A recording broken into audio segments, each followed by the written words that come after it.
그 설립 절차는 앞에 부분은 간단하게 볼 텐데 이제 협동조합 주로 이렇게 보다 보면 크게 보면 두 가지입니다. 결국 정관을 만들어서 등기하고 사업자 등록하는 거거든요. 그러니까 정관을 만든다는 게 뭐냐면 이름을 짓는 거거든요. 이름을 짓는 거. 그 전에 뭐냐면 발기인들을 설정하는 겁니다.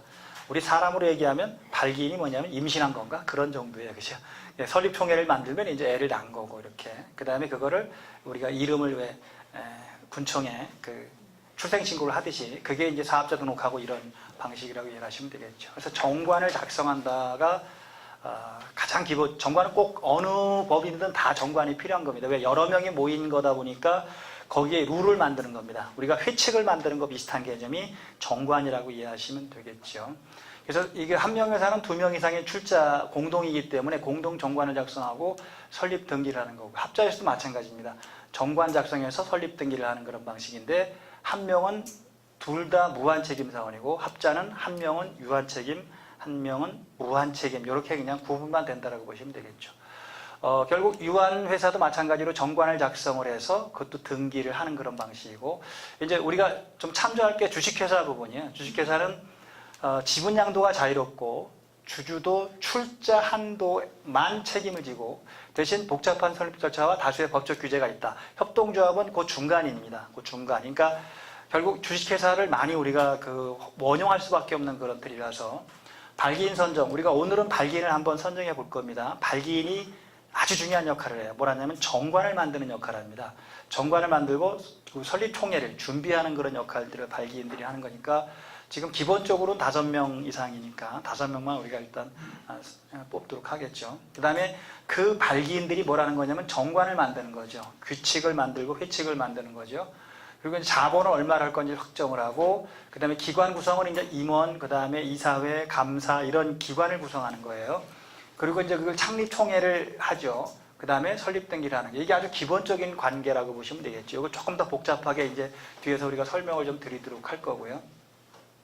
발기인은 핵심은 뭐라고 그랬죠? 아까 정관을 만드는 작업. 그러니까 정관을 만드는 작업은, 정관은 우리가 법인을 만드는 그 법인의 룰이기 때문에 좀 자세하게 정할 필요가 있겠죠. 그죠? 그 다음에 모호만은 있으니까 그 모호만을 가지고 여러분들이 필요한 부분들을 넣고 빼는 방식들로 이렇게.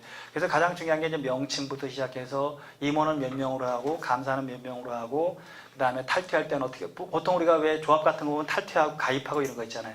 자격은 누구로 할 건지, 단양군에 있는 사람만 할 건지, 아니면 충청북도에 있는 사람까지 할 건지, 또 농업인만 할 건지, 아니면 그냥 일반 우리 또 할 건지, 이런 등등을 자체적으로 정하는 겁니다. 모호만이 있지만 그거를 법에서 간섭하는 부분은 없거든요. 자체적으로 정하면 되는 부분들이니까.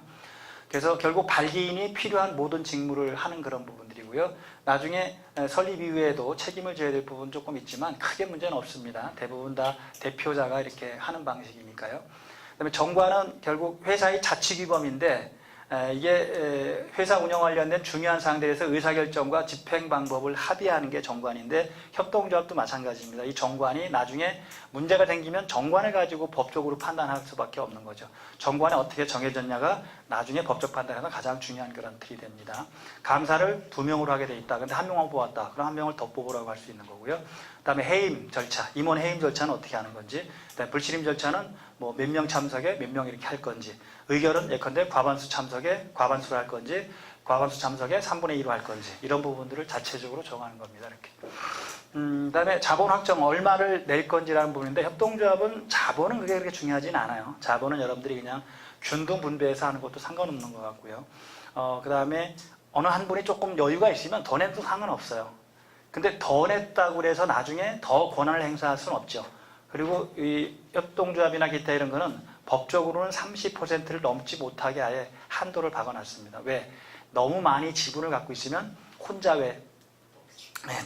독재를 부리려고 하는 속성이 그렇습니다. 법적으로는 안 된다고 하더라도 내가 돈 많이 했는데 내 마음대로 하지만, 이런 게 있으니까 핵심은 민주적으로 운영해야 한다는 것 때문에 그런 제한들을 두고 있습니다. 자본을 확정하고, 그 다음에 설립 이후에 자본 증가 이런 것도 가능하고요. 협동조합도 마찬가지로 나중에 자본 증자하는 건 얼마든지 가능한 부분들입니다. 이건 참고로 보시고 나중에 협동조합 부분에서 자세하게 설명을 드리도록 할게요. 그 다음에 이제 우리 협동조합도 비슷하지만 의사결정 기관이 있고 집행기관이 있고 감독기관이 있는데, 요거는 비슷합니다. 협동조합도. 주주총회라는 건 우리가 조합원 총회라고 하죠, 보통. 그 다음에 이제 이사회가 있고요. 그리고 대표 이사가, 우리 협동조합은 대표이사라고 하진 않죠, 그죠? 이사장이라고 하든지 조합장이라고 하든지 이런 표현을 씁니다. 감사는 뭐 1명 내지 2명 이렇게 두는 거고요. 그래서 이사는 의사결정기관이고요. 주총회는 우리가 조합원총회 비슷하게 최고 의사결정기관이죠. 이사회에서 결정된 것도 주총회에서 뒤집을 수 있겠죠. 왜냐하면 최고의사, 1년에 한 번 정도 하는 그런 총회이기 때문에 그렇습니다. 그다음에 창립총회를 하게 되죠. 여기는 3분의 2 이상이고요. 우리 협동조합도 과반수 출석에 3분의 2 찬성 이런 방식으로 합니다. 그다음에 설립 등기할 때 등기사항이 이제 이렇게 목적, 상호, 주식, 그 다음에 뭐 일주 금액, 본점 소재지, 공고 방법, 자본 금액 이런 등등인데 협동조합 비슷합니다. 내용 자체가 조금 차이가 있지만, 그다음에 주식 양도 이런 걸 해야 되니까 지점을 설립하면 지점 소재지, 뭐 해산 사유가 정확된 그런 거, 그 다음에 배당 이익 속할 때 그거 규정, 전환사채 이런 등등, 그 다음에 집행임원 이런 부분들이 있고, 또 회사를 대표할 이사 또는 집행위원회 성명, 주민등록 나중에 이런 게 다 필요하겠죠, 우리도. 그다음에 대표 임원이 공동으로 회사를 대표할 때는 그 규정, 명의의 대리인, 감사위원회 이런 방식들이 있습니다.